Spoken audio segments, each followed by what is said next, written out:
अध्यक्ष महोदय, या ठिकाणी उत्तरात असं देण्यात आलेलं आहे की शासनानं 2026 रोजी 6 जानेवारी 2026 रोजी अभ्यासगट स्थापन केलेला आहे, परंतु त्याचा अद्याप अहवाल आलेला नाही.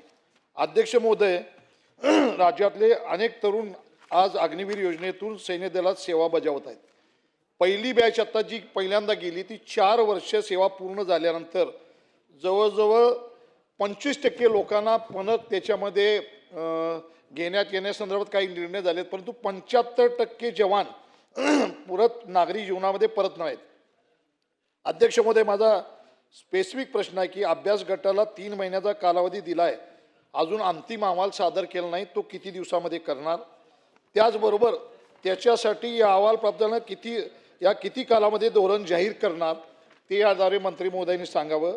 अध्यक्ष महोदय, राज्य ही जी सेवा बजावतात त्याच्यामध्ये पहिली बॅच 2839 जवान आहेत आणि याच्यामध्ये केंद्र सरकारने जारी केलेल्या आरक्षणाचा तपशील जो आहे तो केंद्रीय सशस्त्र पोलीस दल आहे, BEL माझगाव डॉक भारतीय रेल्वे भरती आहे, भारतीय तटरक्षक 10% आहे, नागरी संरक्षण 10% आहे, BSF आणि वेगवेगळ्या सीमा सुरक्षा दलामध्ये हे सगळे अग्निवीर काम करतात.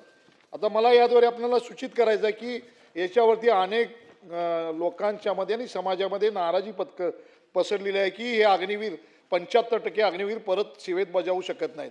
जे आपल्या देशासाठी सेवा बजावतात अशा लोकांना आज 10 ते 12 लाखाचा एकर निधी मिळतो की जो त्या 4 वर्ष संपल्यानंतर त्यांना परत मिळणार आहे. याच्यावरती त्यांचं जीवन या ठिकाणी सुरक्षित राहणार नाही किंवा त्यांचा चरितार्थ चालणार नाही.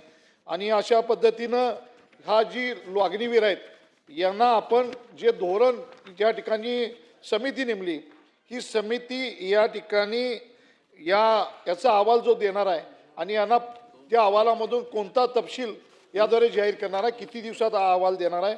त्याचप्रमाणे माझी मागणी अशी आहे की जे राहिलेले 75% लोक आहेत या सर्व लोकांना आपण महाराष्ट्र राज्याच्या सेवेमध्ये या ठिकाणी सामावून घेणार का?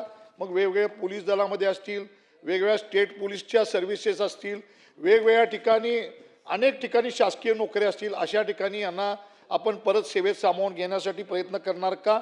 आणि तिसरी माझा प्रश्न आहे की या लोकांना परत महाराष्ट्र सरकार केंद्र सरकारकडे प्रस्ताव नेऊन या 75% लोकांचा बॉन्ड, जसं सैनिकांचा बॉन्ड जवळजवळ 17 वर्षाचा असतो, 20 वर्षाचा असतो, 22 वर्षाचा असतो, तशा पद्धतीनं महाराष्ट्र सरकार हा बॉन्ड वाढवून देण्यासाठी सरकार प्रयत्न करेल का?